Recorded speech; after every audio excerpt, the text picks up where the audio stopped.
big fucking airsoft gun. It was like steel and shit. It was run over.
Just rebuilt this stabilizer cylinder, and I wanted to exercise it a little bit, purge the air out.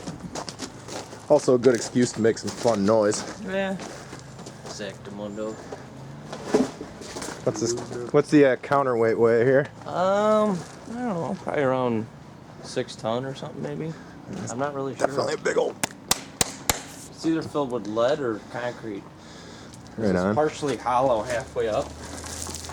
Oh yeah, yeah. I don't know if it's got just cement or maybe lead weight, old used car weights or something from the tires, because that's what the forklifts had at work. Oh yeah. Yeah, they smashed open one counterweight and it was full of used lead balancing weights off of tires. Yeah. Sweet. Oh shit. Nobody knew what was in it. And then, lo and behold. Yep. They're exchange.